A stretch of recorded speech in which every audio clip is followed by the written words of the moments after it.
Olá, olá! Seja bem-vindo ao podcast O Óbvio Tem Que Ser Dito. Podcast onde sempre vai rolar um bate-papo bacana, cheio de perguntas introdutórias para diversos assuntos.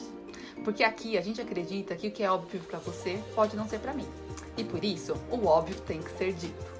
Eu sou a Ana Juliana e hoje eu vou conversar com a Amanda Ribeiro, tradutora e intérprete de conferências. E aí, Amanda, tudo bem? Tudo bom, Nai? E você? Eu tô bem! E aí, me fala, quem interpreta o quê?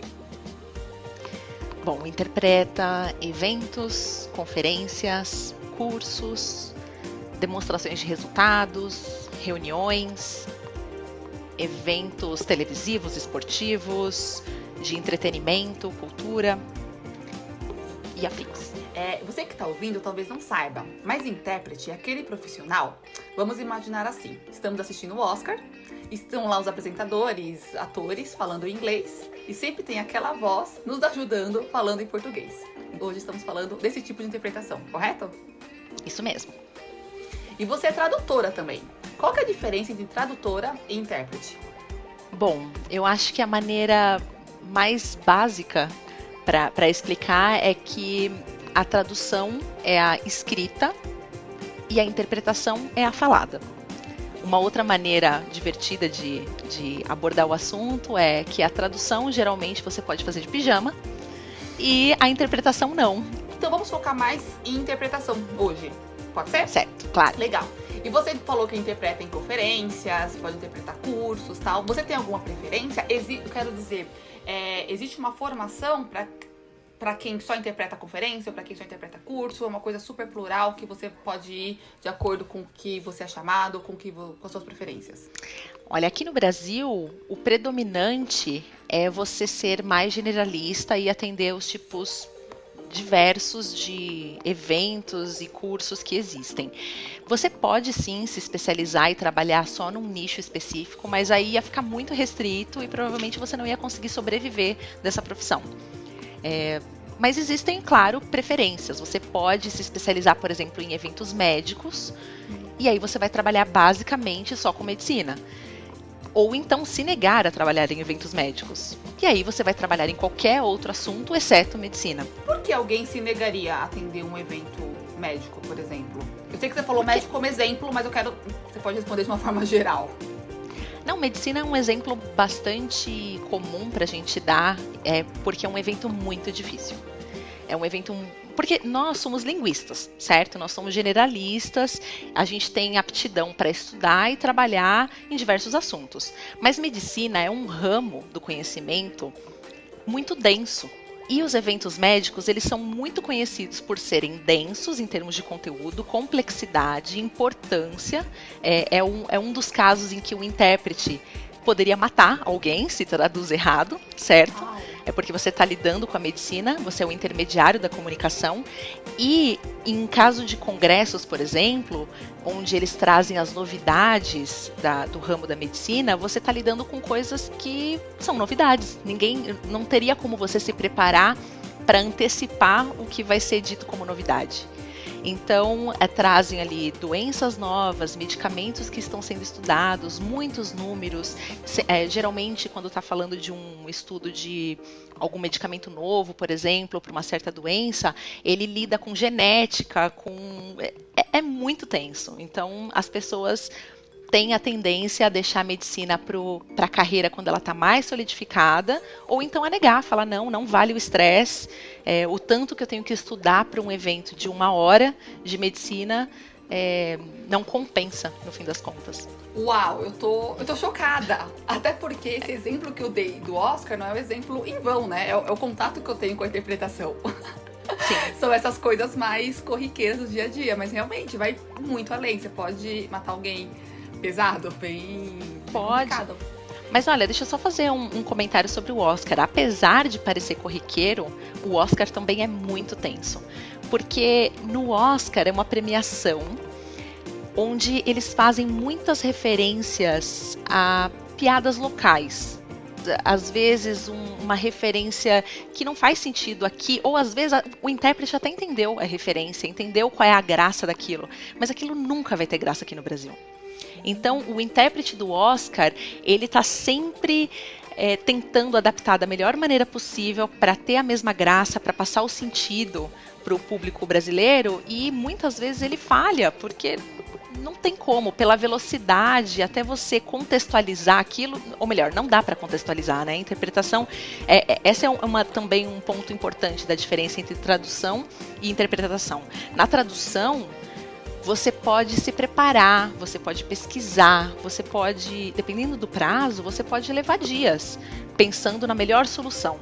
A interpretação é como você saltar de um paraquedas e torcer para ele abrir. Uau. Certo? Soltar de um avião porque você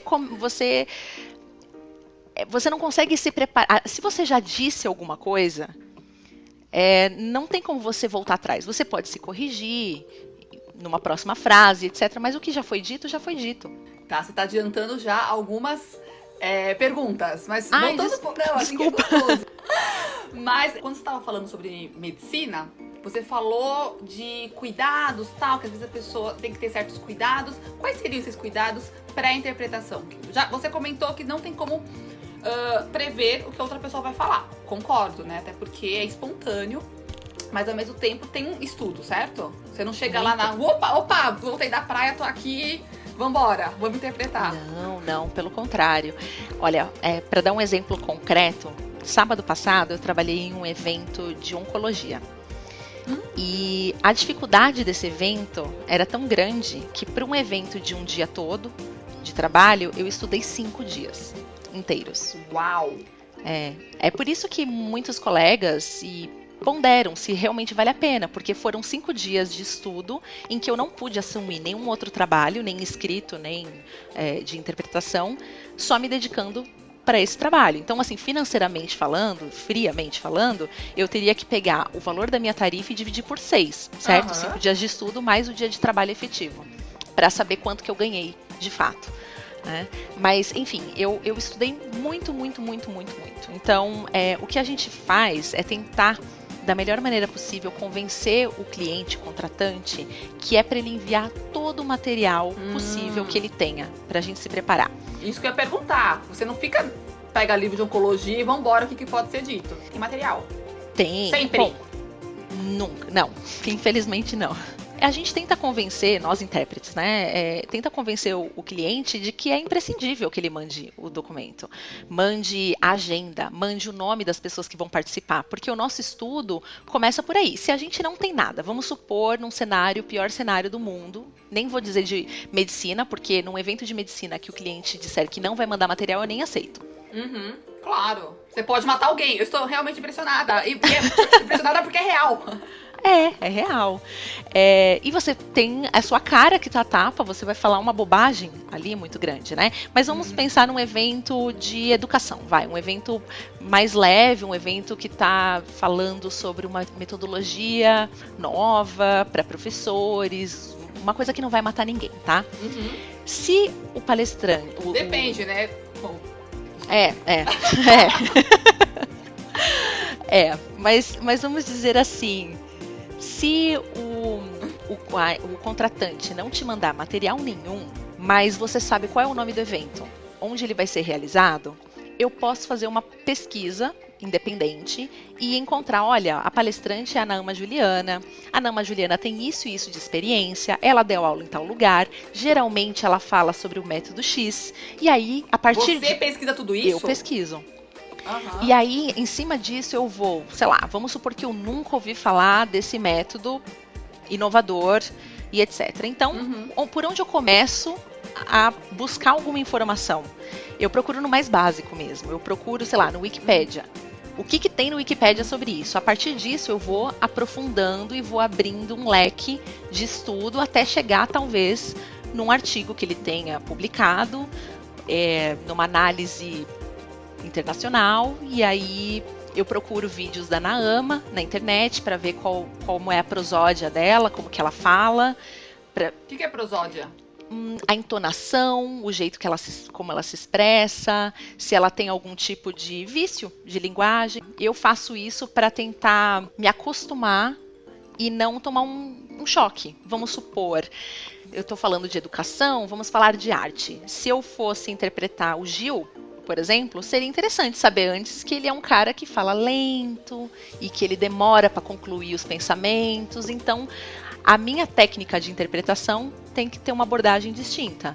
É melhor eu ficar um pouquinho mais atrás, demorar um pouquinho mais para abrir a boca antes de falar qualquer coisa, porque em algum momento ele vai concluir e vai demorar. Vai ser rebuscado, vai ser mais não tão direto. Diferente, por exemplo, do Cortella. O Cortella é um cara... Ele é um orador profissional, né? Então, ele tem um discurso todo organizado, muito direto ao ponto. Mas seria bacana também escutar o sotaque dele. Se eu nunca tivesse ouvido falar no Cortella na vida, talvez eu não soubesse que ele é do sul do país e que ele tem um sotaquezinho que pode causar certo estranhamento em algum momento. Então, esse tipo de preparação, existem vários níveis de preparo, mas essa seria o preparo básico, o inicial, para começar um evento. E aí eu vou me aprofundando no que ele diz, nos métodos, se ele esteve envolvido em alguma coisa, o que provavelmente ele vai dizer. É um trabalho meio que investigativo, sabe? Um pouco de detetive, de Sherlock Holmes. Amanda, você interpreta inglês e português? Isso. Quais são os tipos de interpretação que existem? Ou não tem? Não, tem a tradução, a interpretação, né? Eu falo tradução porque é um método como as pessoas conhecem popularmente, mas é a interpretação simultânea, em que nós falamos com um pequeno atraso do palestrante. O atraso suficiente para que você tenha uma unidade de sentido e possa abrir a boca e falar alguma coisa. Então ela... Como assim unidade de sentido? Por exemplo, se você disser, olha, se você for tão colada, tão simultânea, tentar ser tão simultânea no palestrante quanto possível, ficar tão colada nele, você pode cair nas mesmas armadilhas do falante nervoso, por exemplo, de começar uma frase, de começar uma palavra e mudar de ideia no meio do caminho. Por exemplo, eu vou dizer assim, eu fui ao cinema. Se eu estiver tão colada no palestrante, há muita probabilidade que eu cometa o mesmo erro que ele em inglês. Começar a falar theater e aí ter que mudar para movies. Agora, se eu estiver afastado um pouquinho mais, eu tenho material suficiente para começar a frase e terminar. Mas a gente está falando de segundos, né? Sim. Microsegundos. Microsegundos ou alguns segundos. O Gil, por exemplo, seria um palestrante que eu teria que ficar alguns segundos a mais atrás, não tão simultâneo, para que eu possa entender o que ele quer dizer, porque nós não traduzimos palavras, nós traduzimos sentido. E qual que é a outra? A outra seria a consecutiva. Na consecutiva, de fato, o palestrante fala por um período, que é combinado de antemão, pode ser poucas frases ou... é combinado. O ideal é que seja combinado. Muitas vezes a gente combina alguma coisa e a pessoa esquece de você completamente, e aí é muito importante você estar ao lado dele para dar um cutuco, assim, minha vez. E aí a pessoa para, e aí sim você fala. Então, por exemplo, antigamente era muito comum que as interpretações fossem feitas por longos minutos, 15 minutos. Então, o palestrante fala por 15 minutos, quando ele conclui, aí o intérprete fala por aproximadamente 15 minutos também. Não, mas é impossível, não tem como. Impossível não é, mas é bem complexo. Porque enquanto isso, o intérprete ele tem que tomar nota dos pontos principais, do que ele precisa dizer. Dependendo da complexidade, são muitos detalhes, só que ele toma nota para ajudá-lo na entrega da interpretação. No final das contas, a pessoa não é para transcrever o que ela está dizendo, não é taquigrafia, nem nada do tipo, é nota mesmo. E requer muito exercício, muita memória de longo prazo para lembrar da historinha toda, porque no final das contas a gente conta história. Todo mundo faz interpretação na vida. Se alguém te perguntar, Naama, como é que foi a gravação com a Amanda hoje no programa? O que ela te disse? Incrível. Maravilhosa. Você conseguiria explicar para a pessoa como é que eu me preparo? Sim. Talvez com menos detalhes, mas você consegue reproduzir. Todo mundo faz interpretação consecutiva em algum momento da vida, só que no mesmo idioma. Só que aí a gente entra também na questão de quem conta um conto, aumenta um ponto. Que vocês não podem cair, não né? Não podemos cair. A grande vantagem da tradução simultânea, eu vou dizer tradução, mas enfim, entenda-se interpretação também. A grande vantagem é que você tem uma proximidade da fala do orador. Então você consegue copiar melhor o ritmo, a intenção. É claro que na consecutiva é esperado que você faça a mesma coisa, mas porque tem tantas outras variáveis envolvidas na memória, na tomada de notas, no nervosismo de que esse cara não para logo de falar e no tempo isso mais vai levar até que eu possa concluir, tudo isso pode prejudicar um pouco essa parte da entrega da mensagem. Eu tô fazendo tô participando de uma meditação e aí mandam áudios todo dia. E aí mandam áudio em inglês e mandam áudio traduzido em português. E geralmente o em português é quase o dobro do tempo em inglês. Eu tendo a fazer inglês até pra treinar um pouco mais, tal. Esses dias me deu curiosidade, eu falei, deixa eu ver por que tanta diferença. E aí eu percebo que ela não faz, então, a pessoa que interpreta, ela não faz a simultânea, ela faz a consecutiva. O cara fala, aí ela para e aí interpreta o que ele acabou de dizer. Mas acaba sendo quase o dobro do tempo. Talvez se fizesse a simultânea, ia ser indiferente pra quem tá ouvindo, né? E seria mais curto. Mas existe alguma predileção, assim? Quando se escolhe uma, quando se escolhe a outra? Depende do quê? Os intérpretes, de modo geral, preferem a simultânea. O que é maluco, porque quem é leigo geralmente acha que fazer simultaneamente é mais difícil do que fazer consecutivamente. Com certeza. Mas não é. Não é. Pelo menos, na minha opinião, não é. Há muitos intérpretes, inclusive, que trabalham a vida inteira com tradução e interpretação simultânea, mas não aceitam um trabalho de consecutiva. Não aceitam? Não aceitam. Inclusive, quem faz bem uma consecutiva trabalha com muita facilidade, porque é fácil você encontrar um evento em que alguém faça questão de que seja consecutiva e que não encontre profissional que esteja disposto a fazer, porque não quero fazer. Não... Vamos aqui só pra gente dar um resumo. Então tá, a simultânea, como foi dito, é aquela que fala segundos após a pessoa falando, como acontece lá no Oscar. E a consecutiva, o palestrante fala por um período de tempo que pode chegar a ser 15 minutos. É recomendado que não. Mas ok, sim. E aí depois o intérprete vai falar também por aproximadamente o mesmo tempo, porque ele não tá traduzindo, mas tá passando a mesma mensagem, né? Exato. Geralmente nós não levamos, eu não falo que é o dobro do tempo, mas é quase o dobro do tempo que leva o evento. Então, começando, né? Você disse quando que é utilizado cada um. A simultânea, ela é excelente para eventos em que a interação do público com o palestrante precisa ser imediata. Então, você tem a cabine onde o intérprete trabalha, as pessoas usam receptores de som, um radinho, e elas optam qual é o idioma que elas querem escutar, se é o idioma original, se é o idioma X, Y ou Z. E a interação é praticamente simultânea, com alguns segundos de atraso. E na consecutiva... então, peraí, deixa eu fazer uma observação antes. Acontece que essa cabine, esses receptores, eles têm um custo de locação. Então, o cliente precisa contratar uma cabine acústica, precisa contratar a central do intérprete. Tudo isso é uma empresa de equipamento de som, de audiovisual. Algumas empresas de audiovisual fornecem. Isso, quando o cliente quer economizar muito, ele quer eliminar a contratação desse equipamento. E aí ele fala, vamos fazer consecutiva. E é uma coisa que eu só recomendo uma consecutiva para economia, porque eu entendo também as questões econômicas, para eventos bem curtos. Eu costumo dizer que a consecutiva, ela é ruim para todo mundo. Vamos dizer, porque eu vou explicar o meu ponto. O palestrante, ele está falando. Imagina você ter que cortar sua linha de pensamento a cada X tempo para permitir que o intérprete fale. É muito ruim, porque você não consegue ser fluido o tempo todo. Tem uma hora que você obrigatoriamente tem que parar. Às vezes a ideia tá até evoluindo, mas você precisa interromper. E fora que você faz alguma piadinha, alguma coisa assim, é perdido. Naquele momento perdeu. Só vai rir quem entende o original.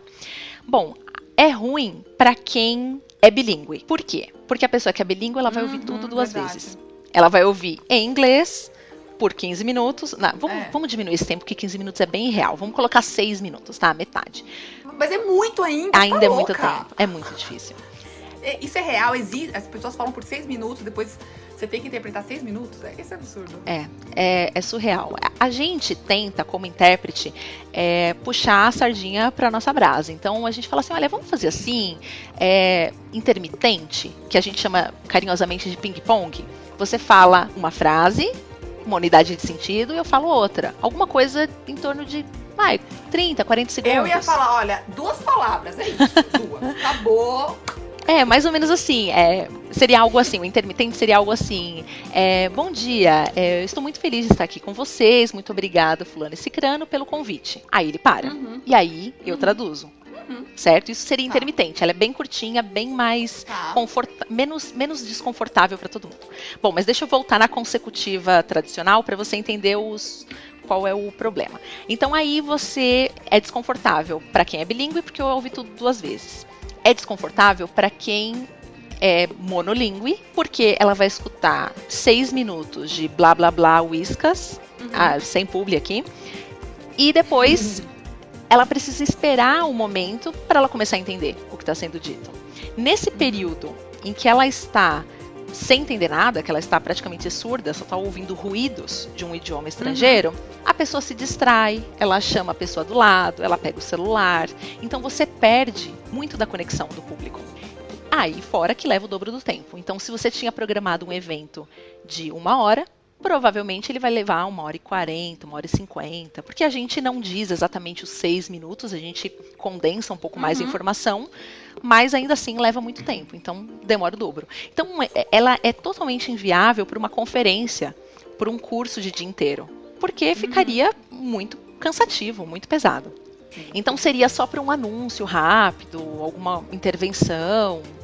E aí, o menos desconfortável seria adaptar essa consecutiva para essa intermitente, ping-pong, que são frases mais curtas, você mantém um pouco mais do engajamento, ainda tem a economia por conta dos equipamentos, mas ainda você tem uma coisa chata, porque o intérprete ele precisa ficar ao lado do palestrante nessas modalidades. E muitas vezes é um evento onde é uma pessoa super importante, uma estrela, enfim. E quem é que quer um desconhecido do lado da pessoa no palco, saindo em todas as fotos? Porque você tem que estar próximo o suficiente para conseguir, inclusive, conferir ali uma informação. Eu iria com roupa toda vermelha, de glitter, sabe? Poderosíssima. Ia ser tudo. E a invisibilidade do tradutor, cadê? Tem que ter? Tem Opa. isso? Não assinei isso, não. Eu não assinei essa cláusula. O tradutor, quanto mais invisível, melhor. Tem essa máxima. Recentemente eu reassisti o filme Encontros e Desencontros, da Sofia Coppola. E tem, não sei se você já assistiu, mas tem uma parte, eles estão no Japão e tem um ator e ele tá fazendo um comercial de uísque no Japão. E o diretor do comercial é japonês. E aí, eu acho muito bom isso, porque o diretor, ele fica, eu contei até, 29 segundos falando de como teria que ser a cena. Aí a tradutora chega pro ator e fala assim, então, ele quer que você vire pra câmera. Nossa. É muito engraçado. E o ator fala, não, mas só isso ele falou? Ela falou, não, é isso mesmo. Tem que achar no YouTube, alguém já traduziu o que o diretor tava falando, né, pra comparar. Não consegui achar. Pra mim tava totalmente equivocado. Mas quando você fala que não traduz palavras, você traduz sentido, eu achei que talvez faça um pouco de sentido, não sei. Nesse caso aí, se o cara falou 30 segundos e ela traduziu é só pra você olhar pra câmera, provavelmente ela tá cometendo bastante omissão. Porque não deve ser só olhar, deve ser olhar com alguma intenção, com alguma outra instrução. Aí eu diria, sem ver o filme, sem conhecer a fala, que aí foi um pouco simplista demais. A gente precisa entregar um pacotinho mais bem elaborado, né? Não é assim, então a gente resume, condensa informação, mas não dessa forma. Amanda, eu queria te propor um exercício, se você topar, da gente fazer aqui, rapidamente, um exemplo de interpretação consecutiva e interpretação simultânea. Tudo bem? Tudo, vamos lá. Enfim, eu peguei um livro da Carola Saavedra, chama O Inventário das Coisas Ausentes. Vou pegar 2 trechos dele e vamos ver. Eu acho que enfim, não sei se é fácil ou não, mas isso você vai me dizer. Vamos fazer um pouquinho de cada, tá? A gente pode começar pela simultânea, pode ser? Pode falar. Na verdade, eu tinha comentado com você que queria fazer esse exercício, mas eu não te falei nada sobre o que seria, né? Então Sim. tá tudo errado. Mas eu sou o cliente padrão que te É. contrata E não manda o material. não manda material. É isso, aqui é. E aí ele verdade. chega e fala assim, eu vou declamar uma poesia, como já aconteceu. Fala assim, ai, eu tô muito feliz nesse evento aqui de, sei lá, de plástico. Nesse evento sobre plástico, sobre reciclagem. E eu queria começar declamando uma poesia. Nossa, a gente quer morrer quando isso acontece. Ai, meu Deus, então, o cliente padrão é aqui, podcast verdade. Tá ok. Vamos começar então com a simultânea. Tá ok. Eu vivi a história deste país. A minha I've vida lived the está story of this atrelada a essa country. história. My Eu life fui is jovem connected to numa it. época em que a história I do was homem young era a história do seu when the país. story of a man Porque ao used to contrário be de the story of agora, its o homem country. não ficava escondido em Different seu from quarto, today, embaixo da cama, atrás Men da back then mesinha, ou wouldn't diante be do there computador. hidden in O its homem não room tinha medo under de the morrer, bed. por isso mesmo também Man não was tinha medo not da afraid vida. of dying. That's why he was not afraid of life. Amanda, Ok. agora vamos fazer uma consecutiva. Tá bom. Confesso que eu já sabia que existiam esses dois tipos, né, de interpretação. Eu tenho que fazer um mínimo de pesquisa até pra saber o que perguntar.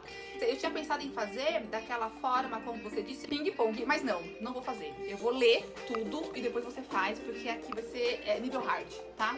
Tá bom, beleza. Pedir ajuda pras deusas da tomada de nota. É do livro O Inventário das Coisas Ausentes, da Carola Saavedra. Vamos lá. Meu pai é um homem incrível. Meu pai é um homem forte. Meu pai é um homem culto. Meu pai é um grande homem, ético. Meu pai pensa na coletividade, algo tão raro hoje em dia. Meu pai é justo, tem consciência social, acredita no mundo melhor, algo tão raro hoje em dia. Meu pai foi capaz de arriscar a própria vida por um sonho, a própria vida pela pátria, a própria vida pelos outros. Meu pai foi capaz de arriscar a própria vida pelos ideais, por uma sociedade mais justa, capaz de arriscar a própria vida. Meu pai só quer o melhor pra mim. My father is an amazing person. He's strong, he's a scholar, he's ethic, he thinks about the collective. He's a fair person. He's always thinking about social awareness.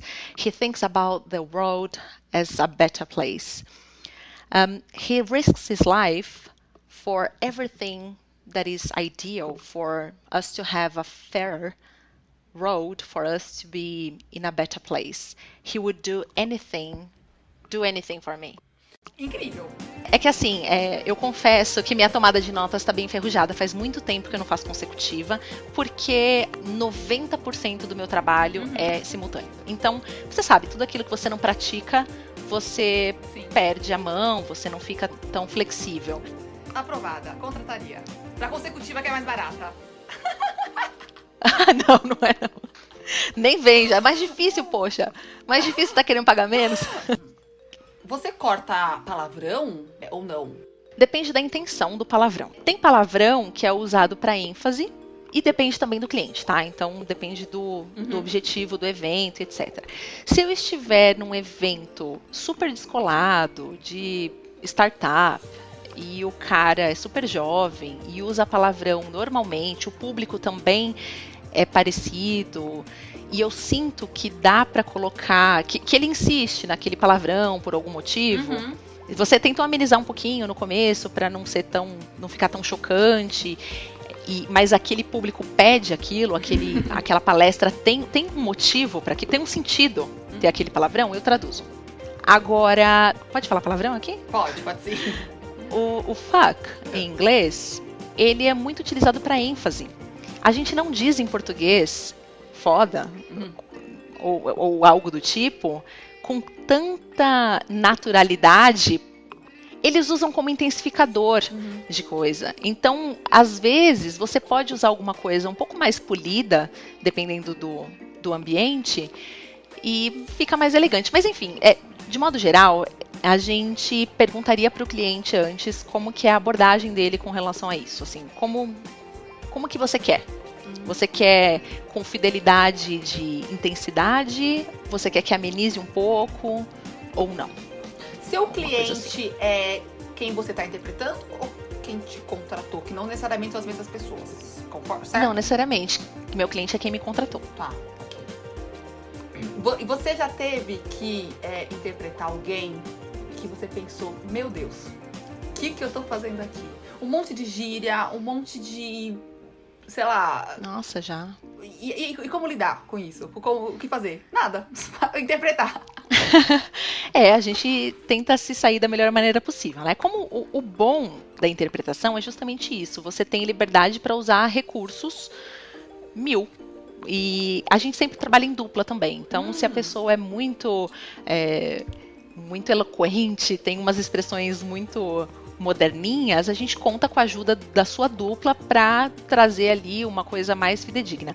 Eu nunca tive um caso super extremo, mas eu já interpretei um cara de startup, inclusive, que ele falava muitas expressões. Então, ele falava ai, a ficha caiu,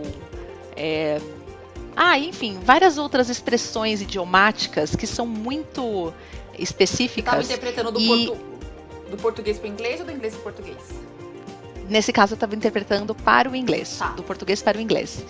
E, é claro, o melhor dos mundos é que você saiba a expressão equivalente no idioma para utilizar também. Mas o bom da interpretação é justamente isso. Se você não sabe, não vem imediatamente, porque é isso. Se fosse tradução escrita, você teria tempo de pesquisar e trazer o melhor que você tem para oferecer. Como é interpretação e você tem 2 segundos para tomar uma decisão, se a expressão não vem automaticamente para você, você precisa transferir para o seu público o sentido que ele quis dar com outras formas. Se vira. Assim, dá seus pulos. Nossa, e é bem complicado, porque aí você falou de 2 segundos, né? Como é que funciona? Não sei se eu tenho que conversar com alguém expressado em neurociência, para você conseguir ouvir, falar e continuar ouvindo, né? É isso. Sim. É uma coisa não natural, né? Nossa, sabe o que eu queria ver agora? Falei neurociência, o cérebro, sabe? O scan do cérebro quando vocês estão fazendo isso, deve ser uma coisa linda de ver, né? Eles já tentaram fazer, não exatamente interpretando, mas com alguns exercícios. E é realmente impressionante, é muito legal. Mas é uma coisa surreal porque a gente já não está acostumado a falar e ouvir ao mesmo tempo no mesmo idioma. A gente é ensinado desde criança pelos nossos pais, assim, quando alguém está falando, você fica quieto. Então tem um treinamento, inclusive, para conseguir. E assim, eu diria mais, a gente ouve, fala e se ouve também, porque eu trabalho com uma orelha destampada para eu me ouvir. Por quê? Para eu ver se o que eu tô dizendo tá fazendo sentido, se louca, ele tá com tá muito louca. se ele tem, se eu não tô cometendo erros gramaticais ou de concordância, ou se não tá soando artificial, se eu não tô muito contaminada pelo original. Porque o inglês e o português, nesse caso, tem sintaxes muito diferentes, né? A construção da frase é diferente. O que não seria, talvez, o caso de português e espanhol. Mas ainda assim, você pode se deixar contaminar pelo idioma original e seguir uma escolha vocabular que não seja tão natural em português. Sim. Faz sentido, todo mundo entende, mas não é bem assim que a gente fala. O negócio é tão complexo que, para você ter ideia, a interpretação simultânea é considerada pela OMS a segunda profissão mais estressante. Ela perde só pro controlador de voo. Eu não sei se estou mais em choque com isso que você acabou de me falar, ou de saber que o controlador de voo é a primeira mais estressante. Você tem algum contato pra eu bater um papo aqui com eles? Não conheço ninguém, infelizmente. Ainda. Quem sabe? Uau! Eu tô te ouvindo e tô exausta. Eu não aguentaria 3 minutos numa cabine de interpretação. Você tá louca. É viciante. Quem entra numa cabine de interpretação e gosta, fica viciado. É uma adrenalina super alta. Eu imagino que deve ser como atores de teatro, que estão entrando e sempre o frio na barriga. Você não tem, talvez, a chance de se corrigir. Até tem, mas enfim, vai ficar aquele de uma forma meio um pouco capenga. E seu trabalho é sempre estar com esse frio na barriga, né? Sempre vai te causar isso. Sempre. Alguma vez já aconteceu de você traduzir alguma coisa e falar: meu Deus, que eu falei? Não tem nada a ver isso, assim, super errado. E se sim, como corrigir? Não, já aconteceu. Quando a gente traduz muito bem, maravilhosamente bem, um dia que você traduz, você fala: nossa, hoje eu arrasei. Pode ter certeza que teve pelo menos aí uns 10% de falha. Porque é uma atividade realmente bastante demandante. Certo. A gente, é claro, tenta mirar no perfeccionismo para atingir o máximo de acerto possível. Quando a gente erra grandemente, você tenta ajustar na próxima frase. Ou então você diz, ou melhor dizendo, e usa algumas estratégias. E às vezes também a gente consegue não transparecer o erro naquele momento, mas você pode se corrigir na frase seguinte. Por exemplo, deixa eu dar um exemplo bobo aqui. Talvez não tenha a ver com o tipo de pergunta que você fez, mas a pessoa estava dizendo, my teacher, my teacher, my teacher, my teacher. E aí você tá aqui, minha professora, porque é minha professora, minha professora. E aí ele fala, he, aí você fala, puts. Era homem, né? Aí você fala, então, a minha professora, que na verdade, me lembrando bem, era um homem, não era um professor, não era uma professora. Entendi, sim. É uma maneira de se corrigir, se for relevante, é claro. Porque, como eu te disse, o importante é o sentido. Se naquele discurso a pessoa era importante, vale a pena se corrigir. Às vezes, não vale a pena. Às vezes não vai fazer diferença. É um caso que a pessoa está contando de um professor / professora que teve na infância. E o gênero da pessoa não vai fazer diferença pro final da história. O duro é quando faz, né? Que você não se corrigiu. Ai, que legal, Amanda. Bom, estamos agora caminhando para o encerramento. Eu achava que era bem mais tranquilo o trabalho, assim, sem querer menosprezar, né? Espero que não soe dessa forma. Mas eu achei que fosse uma coisa mais, vou lá interpretar a pessoa, vambora. E é isso, que ela fosse. Sem falar inglês, sem falar português, vambora. Mas você sabe que isso é uma... Não é incomum as pessoas pensarem isso. E isso é um dos motivos pelos quais as pessoas... não estou dizendo também que foi isso que você quis dizer, né? Mas as pessoas muitas vezes não valorizam o nosso estudo, o nosso preparo e etc. E acham muito caro o nosso serviço. E falam, não, mas eu tenho um sobrinho que passou, sei lá, 15 dias na Disney. E ele vai dar um jeito de fazer. E eu tenho dó da pessoa quando ela é colocada nessa situação. Ou às vezes a secretária da empresa, não, a fulana é bilíngue, ela faz isso, não, ela é colocada ali naquele ambiente e ela não consegue, porque é o que eu tô dizendo, não basta ter o inglês e o português, isso não te faz o intérprete. Do mesmo jeito que eu tenho 2 mãos e eu não sou uma pianista. Amei. Nossa. Não é? E vou falar uma coisa, você tocou fundo em mim, porque eu queria tanto ser pianista, viu? Eu também tenho 2 mãos. Gatilho, bora praticar. gatilho. Então, você tem... Olha só, assim como uma pessoa que estiver ouvindo e se interessar pela interpretação, ela tem o ferramental. Ela tem ali a ferramenta necessária para ser pianista. Tem a ferramenta necessária para ser intérprete. Agora, o que ela precisa é de estudo, exercício, qualificação. Você pode ser uma pianista. Do mesmo jeito que uma pessoa que tem o inglês e o português, ou 2 idiomas estrangeiros, pode ser um intérprete. Só que não pode ter a pretensão de achar que você vai sentar ali na frente de um piano e você vai conseguir tocar uma peça. Nossa, só porque você tem a ferramenta, explodiu minha cabeça em muitos sentidos, assim, eu vou ficar pensando nisso o dia inteiro. Falou uma coisa que me lembrou uma pergunta que eu gostaria de fazer também. Intérprete, são cursos livres, eu tenho que fazer faculdade, como é que funciona? Não, são cursos de formação de intérprete, mas não são graduações, não são cursos formais dessa forma. Como eu te disse, qualquer pessoa que tenha 2 idiomas estrangeiros pode se qualificar e fazer os treinamentos. Na verdade, a profissão ela é muito recente.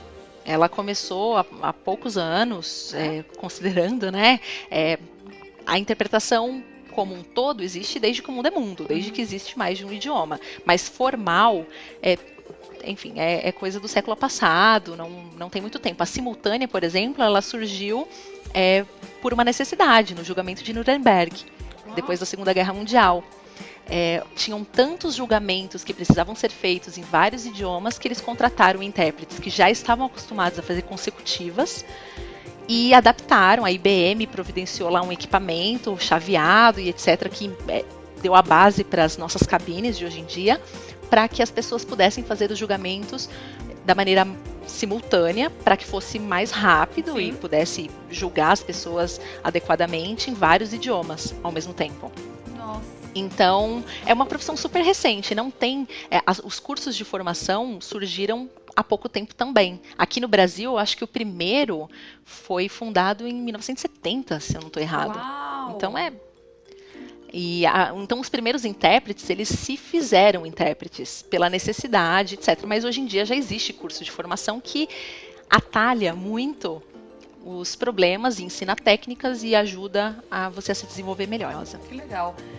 Nossa, foi realmente surpreendente até, né? Porque eu era esse tipo de pessoa, nunca contratei, pessoalmente participei de poucas conferências que precisou de intérprete, né? Então, mas realmente, quando você fala, uma pessoa de outra língua, você é a voz dessa pessoa, né? Em outra língua. Então, é muito Sim. estudo, muita responsabilidade, né? Tem alguma coisa que você gostaria de falar, que eu não falei, que eu não perguntei? Alguma coisa que sempre te perguntam, óbvio, que você vê que as pessoas têm dúvida e eu acabei não perguntando? Eu acho que uma das coisas bacanas de dizer é que quando eu mencionei antes sobre a invisibilidade do tradutor, né? Que a invisibilidade do tradutor é assim: quando tá tudo lindo, ninguém fala nada. O tradutor tá invisível, o que é o que a gente busca, de certa forma. E quando o tradutor erra, o intérprete erra, vem muitos dedos apontados. É porque você errou aqui, esse detalhezinho aqui, etc. E não vê o trabalho como um todo, mas se fixa num... O que deve ter de gente é que vocês ficam... não é fácil acesso, né? Que deve ter as duas línguas e ficam só prestando atenção no que o intérprete erra, né? Deve ser muito engraçado. Sim, as pessoas... Irritante também. Eu falo que o meu sonho é traduzir de um idioma bem raro, bem exótico, assim, como se fosse japonês, porque aí as pessoas não têm ideia do que eu tô dizendo, não vão ficar comparando e achando que fariam melhor, porque as pessoas acham que elas fariam melhor. E assim, eu não duvido que faria, com treinamento e com tudo, não é questão de ego, mas é o melhor que dá para fazer naquele momento, né? É claro que eu quero usar a palavra ideal, mas eu já fui corrigida, por exemplo, na cabine, num evento. A cabine fica no fundo e ela é um aquário, assim, ela é toda transparente. E a pessoa falava alguma coisa relacionada a home. E era no contexto de casa mesmo. Então eu estava traduzindo, porque na minha casa. E aí uma pessoa pegou um post-it e colou no vidro e colou home igual a lar. Juro. E é o que eu disse, nós não traduzimos palavras. Quem aqui no Brasil fala vou para o meu lar? Você só usa lar aqui com um lar docilar, com uma expressão, certo? Mas nunca fala vou para o meu lar. Você me diz. Então assim, as pessoas, elas falam, peguei um erro. Peguei um erro do tradutor. Olha só como eu sou incrível. Eu faria melhor, com certeza. Mas enfim, o que eu ia dizer, que eu queria que as pessoas soubessem, é que quando você tiver um evento, tiver tradução, e a tradução tá boa, elogie a tradução. Para a organização, se você tiver acesso ao intérprete, para o próprio intérprete, porque essa visibilidade a gente busca de certa forma, porque quando ninguém fala nada, quer dizer que está tudo bem. E a gente se acostuma com isso. Mas como é gostoso receber um elogio? Como é gostoso saber que o seu trabalho foi bem feito? Há pouco tempo eu tive num evento dessa área de parto, que eu amo de paixão, e havia várias salas. Ao mesmo tempo. E tinham outros tradutores, etc. E com todo respeito aos colegas, uma moça foi me cumprimentar na cabine no final do evento e falou: eu adoro quando eu vejo você na cabine, porque eu sei que a tradução vai ser boa. Arrepiadíssima! É demais! É uma delícia, isso dá um ânimo para o seu trabalho, porque o nosso feedback é esse, o feedback do público. Outro feedback mais imediato do que a pessoa não vir falar com você é quando você está traduzindo e você percebe as cabecinhas balançando, acenando que sim, ou então quando o palestrante faz uma piada e o público ri. Essa reação do público condizente com o momento é o nosso feedback mais imediato de que tá fazendo sentido. Quando o palestrante fala, tá fazendo sentido, e as pessoas fazem que sim, é uma delícia pra gente. Ou quando faz uma pergunta e as pessoas reagem, levantando a mão e etc. Então, valorizem os profissionais, não só o intérprete, todos, mas nós somos relativamente carentes, porque estamos acostumados a ficarmos invisíveis. Eu estou rendida! Contem comigo pra tudo! Bora! Bom, Amanda, muito obrigada pela sua disponibilidade, pela sua didática. E agora vamos pro final. E eu queria, quebrando o paradigma, que o podcast é o óbvio, tem que ser dito. Eu queria que você me contasse, por favor, alguma coisa não óbvia sua. Qualquer coisa, que pode ser sobre a interpretação ou não, sobre a sua vida. Saindo um pouco do tópico, falando de uma coisa totalmente aleatória, eu acho que talvez não seja muito óbvio que eu sou uma pessoa pouquíssimo consumista. Eu compro quase nada. Eu gosto de ter uma coisa de cada tipo. Por exemplo, não tenho 2 óculos de sol. Não tenho 2 relógios. Não, porque eu acho que eu não preciso ter 2 e não curto. Sou pouquíssimo consumista. Tô chocada. Vai, eu gostei. E, consequentemente, eu tenho tentado cada vez mais reduzir o lixo que eu produzo. Então, eu faço várias adaptações na minha casa, que geram algumas brigas de vez em quando aqui com meu marido, que não concorda muito. Então, por exemplo, eu uso bucha vegetal para lavar louça, eu uso shampoo em barra para evitar mais uma embalagem de shampoo. Eu tenho o meu copinho na minha bolsa para não ficar usando descartáveis. Então, acho que isso é algo que talvez as pessoas não saibam. Nossa, muito, muito legal. Do consumismo me chocou muito mesmo. De não precisar de 2 óculos de sol, depois a gente pode conversar sobre isso. Tá? Da importância. Você quer? Eu fico deprimida. Se eu tiver, por exemplo, eu tenho um guarda-chuva. Se você me der um guarda-chuva, eu fico meio triste. Porque eu falo, caramba, o que eu vou fazer com 2 agora? Assim, como é que eu vou... como que eu vou usar 2? Como que eu vou escolher cada um? Parece que eu tô, inclusive, sendo cruel com o antigo, entendeu? Se eu começar a usar o novo. Mas a conversa que eu quero ter com você não é a importância do 2º óculos de sol, é a importância do 4º óculos de sol, tá bom? Ai, meu Deus. Então a gente vai precisar conversar bastante. Então tá bom, Amanda, muito obrigada por participar aqui do podcast. O óbvio tem que ser dito. E espalhar o óbvio da interpretação com todos nós, tá bom? Obrigada, foi um prazer participar, me diverti bastante e tô à disposição quando quiser bater papo. Então tá certo, um beijo pra você, tchau, tchau. Tchau!